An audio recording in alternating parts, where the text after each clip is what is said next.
At 2 o'clock in the morning, Harlem was usually quiet in a way that lied to you. The street slept, but the past never did. Neon lights buzzed weakly over empty sidewalks, and somewhere far away a train screeched like it was remembering something painful. In a modest apartment above a closed tailor shop, Ellsworth Bumpy Johnson sat alone at a small wooden table, a single lamp casting long shadows across the room. He wasn't drinking, he wasn't sleeping. He was thinking, the kind of thinking that came when a man had lived too long and seen too much. The phone rang. Not loudly, not urgently, just once, sharp, deliberate, cutting through the silence like a blade. Bumpy stared at it for a moment. At that hour, calls only came for two reasons, death or fear. He lifted the receiver. Before he could speak, he heard her breathing. Fast, uneven, broken. Bumpy. Her voice cracked on his name, as if saying it had cost her strength she didn't have.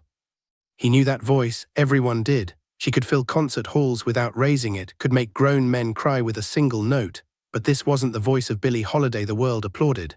This was a woman stripped of the stage, the spotlight, and the mask. "Slow down," Bumpy said quietly. "You're safe right now, talk to me." There was a pause, then a sob she tried and failed to hold back. "He's hurting me," she whispered. "Not like before, worse." Bumpy leaned back in his chair, eyes closing. His grip tightened on the phone, but his voice stayed calm. It always did. That calm had kept him alive longer than any gun ever could. "Where are you?" "My apartment. I locked the door, but he said he's coming back. He said no one would believe me."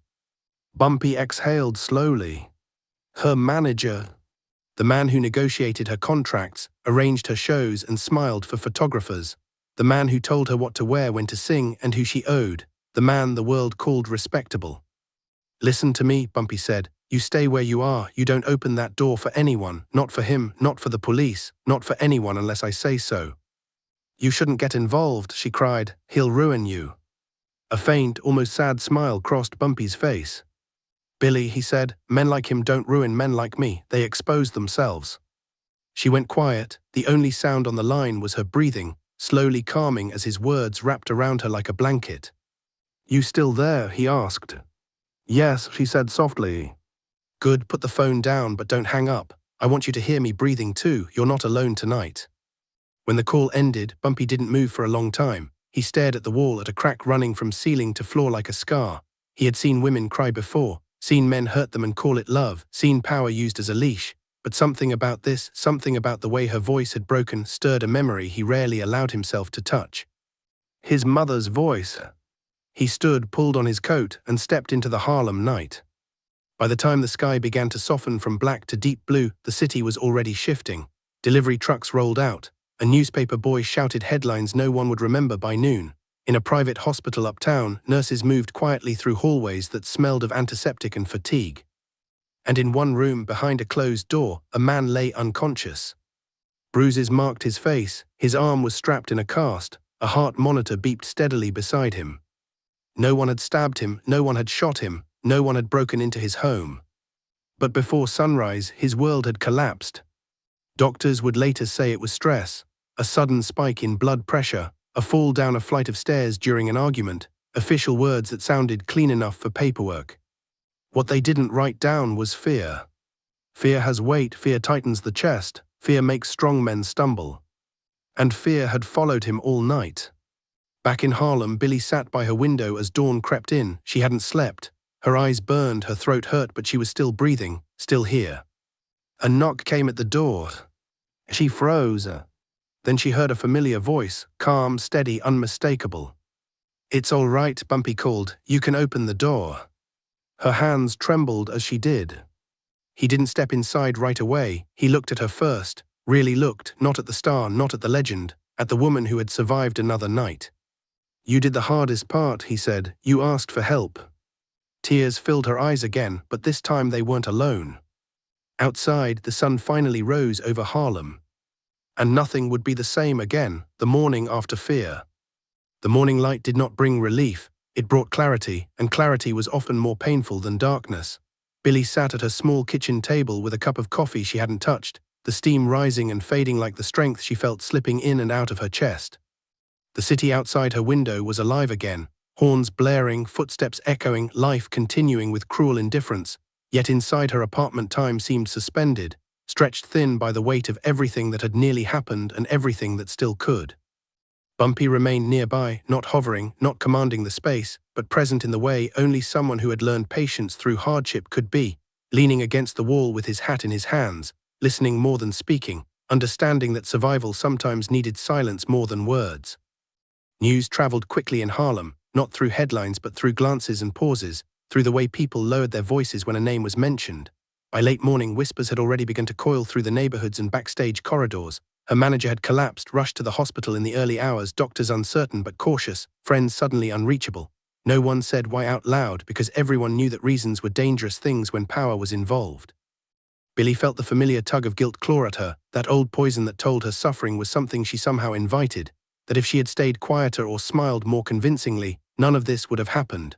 Bumpy sensed it without her saying a word because guilt had been a constant companion in his own life too, and he knew how quickly it could convince a person to return to the very hands that broke them.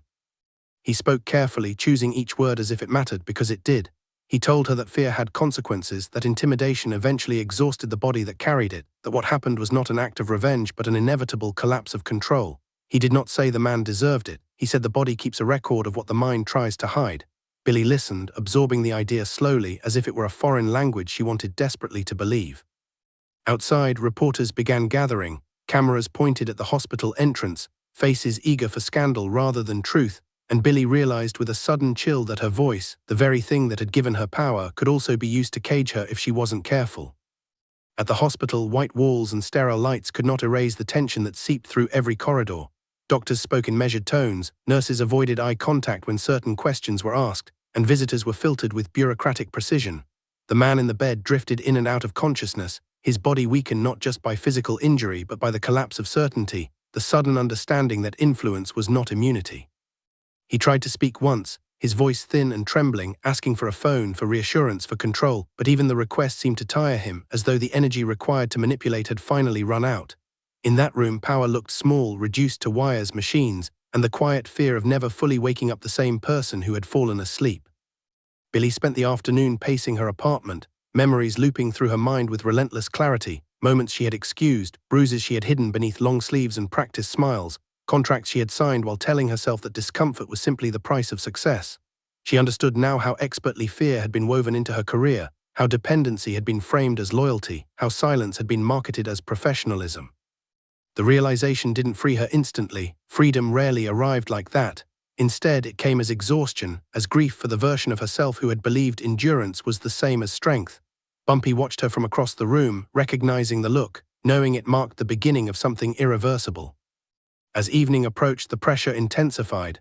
Calls came from record executives speaking in polished concern, from acquaintances suddenly interested in her well-being, from lawyers hinting gently at the importance of discretion. Each conversation carried the same unspoken message: stability mattered more than truth, and careers were fragile things. Billie felt herself shrinking with every ring of the phone, her pulse racing, her voice tightening, until finally Bumpy stepped forward and placed his hand over the receiver, not aggressively, not possessively, but decisively. He reminded her that no contract outweighed a life, that no stage was worth disappearing on, that silence had already cost her enough. His words did not command, they anchored, offering her a place to stand when the ground beneath her felt uncertain. Night fell again, and with it came the ache of vulnerability that darkness always brought. Billie lay awake, staring at the ceiling, listening to the sounds of Harlem breathing through the walls, and for the first time she allowed herself to imagine a future not governed by fear. It was terrifying in its openness, in the responsibility it placed on her shoulders, but it was also quietly hopeful. In another part of the city, the hospital room remained dim, machines humming steadily, doctors monitoring vitals that refused to tell a simple story. The man who had once dictated her movements now depended on others to adjust his bed, to interpret his pain, to decide when he could speak. By the time dawn hinted at the horizon again, something fundamental had shifted. The city did not know it yet, and the newspapers would not frame it honestly, but a balance had begun to correct itself. Billie understood that survival was not just about escaping harm, it was about reclaiming authorship over her own story. Bumpy understood that protection did not always mean confrontation. Sometimes it meant standing firm while someone else found the courage to stand on their own. And somewhere between the hospital's quiet vigilance and Harlem's restless heartbeat, the cost of fear had finally been revealed to everyone involved, even if only a few were brave enough to name it. When the world starts watching. When the story finally reached the public, it arrived distorted, polished into something unrecognizable, stripped of its fear and repackaged as rumor, speculation, and convenient ambiguity. Headlines spoke of a sudden medical emergency, of exhaustion, of unfortunate timing, while radio hosts speculated in hushed tones about stress and overwork, careful never to connect the dots too clearly.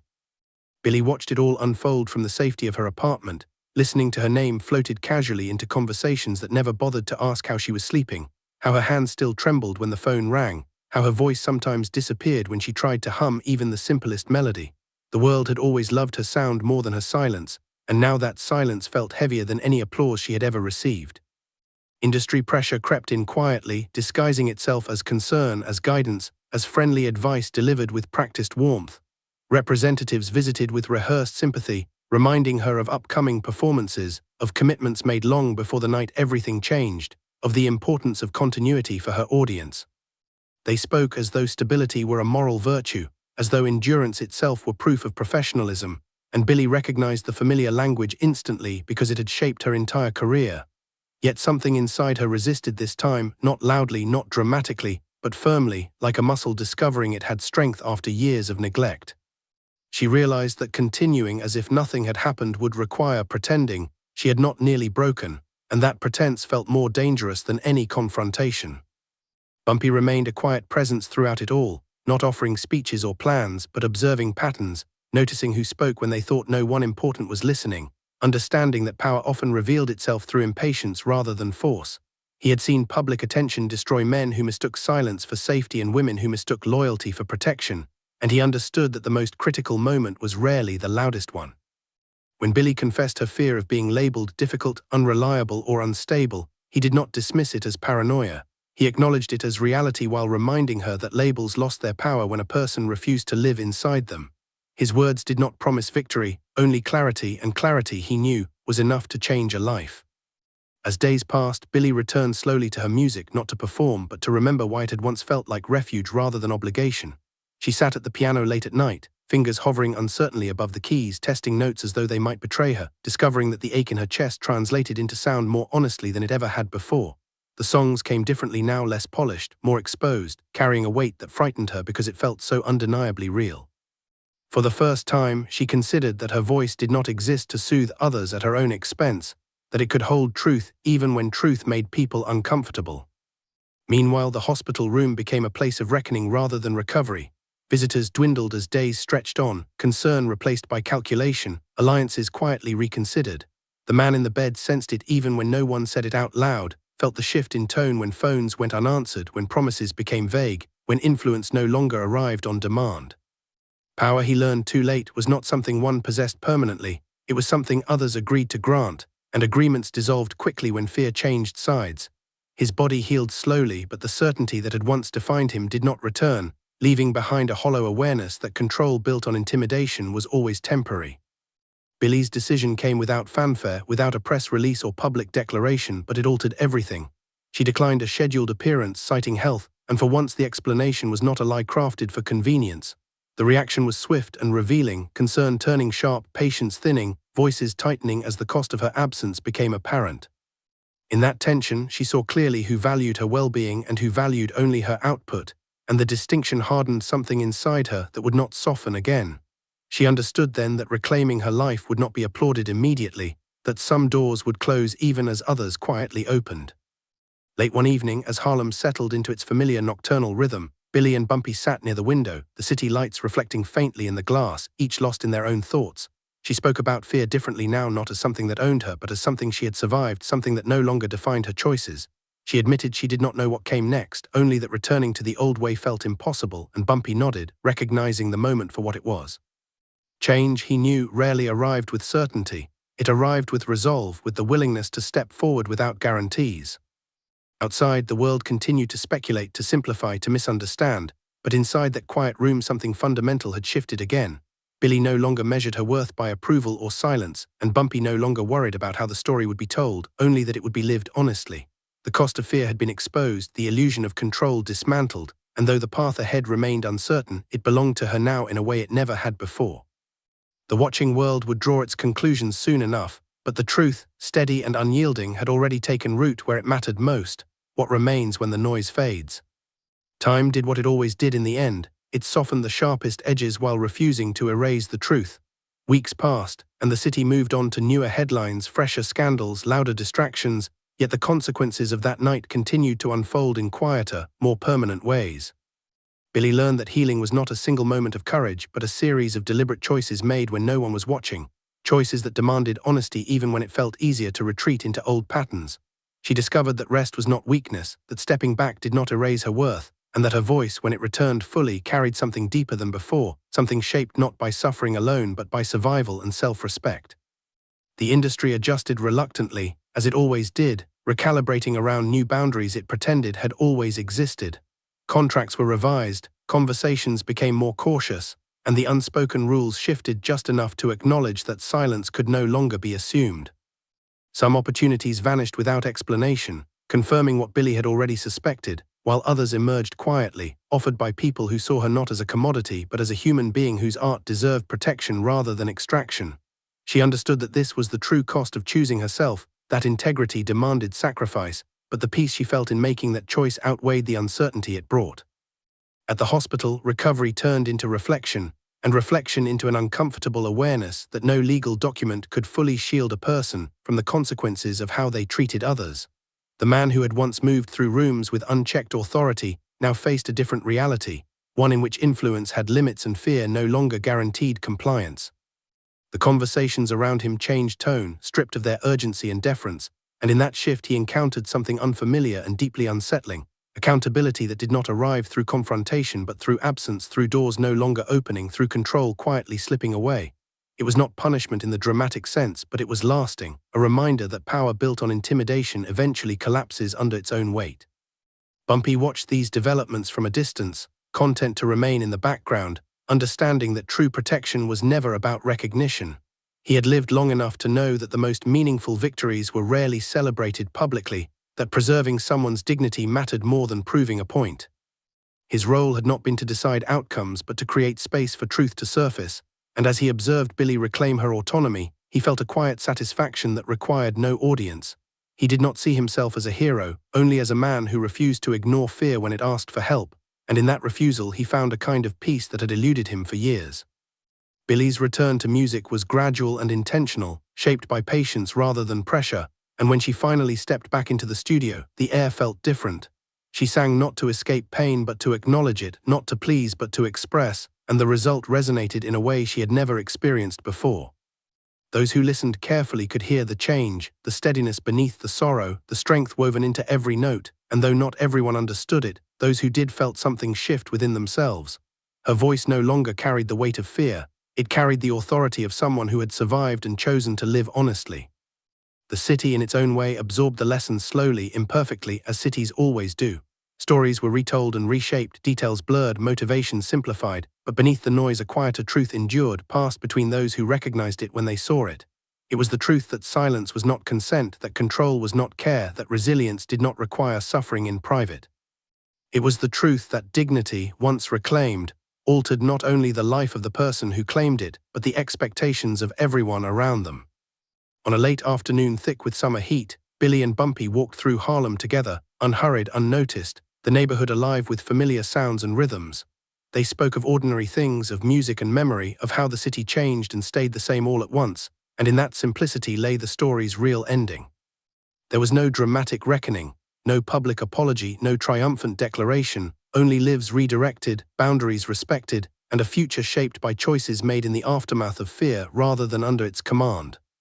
When they parted, Billie felt something she had not felt in a long time, a sense of ownership over her own path, and Bumpy carried with him the knowledge that sometimes the most powerful thing a person could do was listen at the right moment. The night that began with a trembling voice on the phone did not end in spectacle or revenge, but in something far more enduring, a restored sense of self, a rebalanced world, and the quiet understanding that true justice often arrived not with noise, but with change that could not be undone. And when the city lights came on again, as they always did, they illuminated a Harlem that looked the same as ever, yet held within it a story of courage, accountability, and compassion that would outlast any headline, carried forward in the lives it had irrevocably altered.